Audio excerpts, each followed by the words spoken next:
All right, so question number 3. These are definite integrals. We're definitely gonna solve them.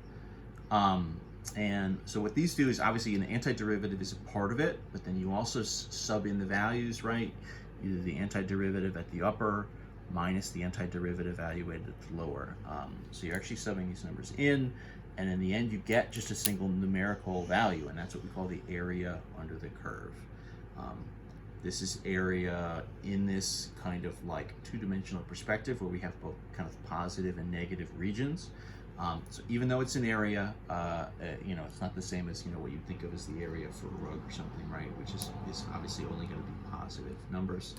You could have negative values or positive values, or you could sometimes even get an answer like 0, where, for example, you had sort of equal-sized positive and negative regions that effectively cancel each other out. So all that stuff is on the table. So even though it's an area here, you want to think of it in a generic kind of two-dimensional, like XY plane sense, not necessarily in the same way as like I said, how big is this rug or something.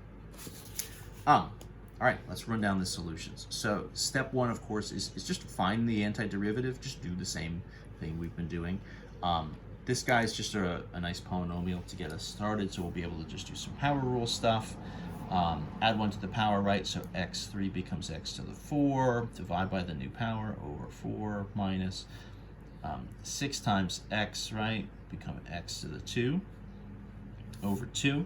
And then what I like to do, so that's my antiderivative. We don't technically need plus big C on here anymore because we're going to do a subtraction problem. In theory, you would have the same big C on each of these terms, and if you subtract, the big C would get canceled out anyway. So we're really leaving the big C off here. They would get canceled, so we're kind of just ignoring it. What happens? With the boundaries, I sort of like to do, this is sort of almost a bracket or sort of just a line here, and I'll mark right 2 minus 1. I'm gonna, just because we have a little bit of space, I'm just gonna rewrite this as 1/4 x to the 4, and then 6 over 2, of course, would be minus 3 x to the 2. That's going from -1 to 2. So I got my antiderivative, so what I need to do is take it, right? And so the way we kind of notate this, we're calling that like capital F, which is sort of a version of how you could notate an antiderivative. If this original is our sort of little f, our regular f, then capital F is the antiderivative.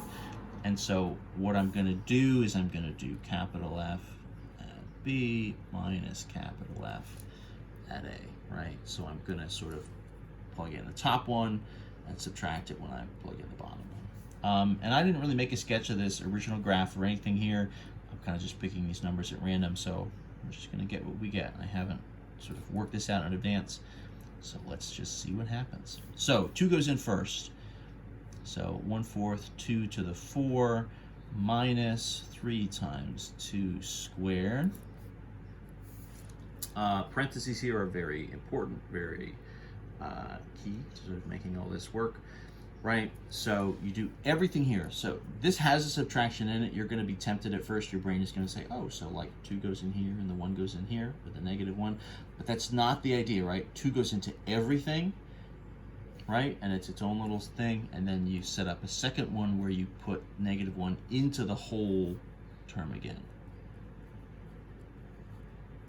So then the second one, 1/4, right? -1 to the 4 minus 3 times -1 to the 2. So that's the format of it. The rest of this is just crunching these numbers and actually sort of getting down to a value. 2 to the 4, that's 16. 2 to the 2 is 4. So what's this going to be? 1/4 times 16 would be 4. 3 times 4, right? So then that's minus 12. So that's going to be like a -8. What am I getting here? -1 to the 4 is +1. -1 to the 2 is +1. So then that's going to be 1/4 minus 3. Boy, having that 1/4 in here is a little annoying. So this ends up being what? This is -8 minus 3 would be 12 over 4. So 1 over 4 minus 12 over 4. So then subtracting, what's going to be, what is this, -11 over 4? Such a weird thing.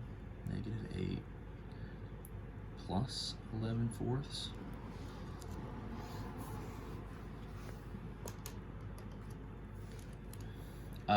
What is 8 in terms of fourths?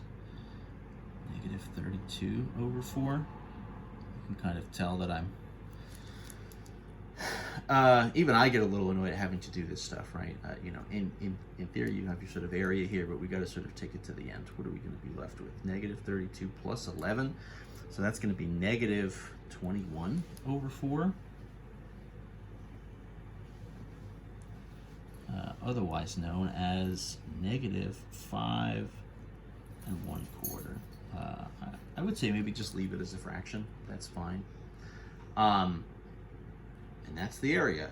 You know, does that kind of conceptually make sense? Sure. You know, we'd have to sort of graph it maybe into Desmos or something like that to really get a sketch of this. But we've said you can have positive and negative answers for these areas. So getting a negative number here, even though at first you might say you can't have a negative area, you know, in this sort of space, in this kind of conceptual world, you can, and we did. So that can happen, and we'll just have to live with that. The second one, part B, this is some trig stuff. Do a little bit of unit circle work here. So from 0 to pi, this is 2 times sine of x, and then what? Plus 3 times cosine of x dx. Okay, so first things first, let's find our antiderivatives. This is nothing too wild, right? This is just sine, cosine kind of stuff. We can do antiderivatives of each of those without too much work. The antiderivative for sine would be negative cosine. The 2 and the 3 in front are just along for the ride. So this would be -2 times cosine x. The antiderivative for cosine is positive sine.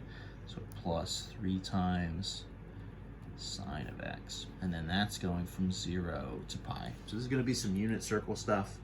Everybody likes the unit circle, right? This is essentially, right, 0 degrees, and this would be 180 degrees. So let's see what we get if we actually sub these values in.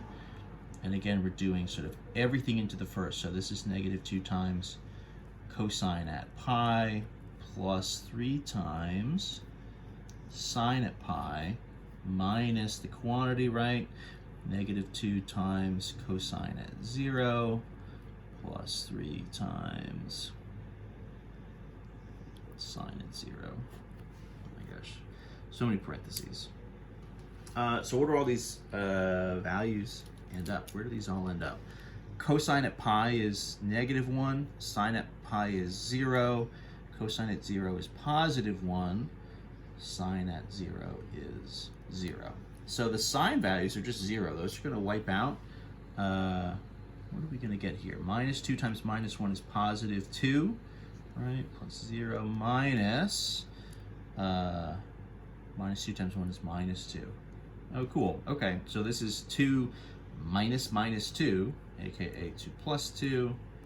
So the area here should be 4. So it looks like this guy's going to end up, sorry, let me get this up into frame. I think you guys can see all that. So that area will end up being positive, which is fine. Again, without sort of making a sketch to have handy. There's no real reason to expect you would get any one type of answer over another. That's the basics of it. So you get some antiderivative practice in there, and then these sort of extra algebra / arithmetic steps. That's it. So enjoy practice quiz solutions coming up.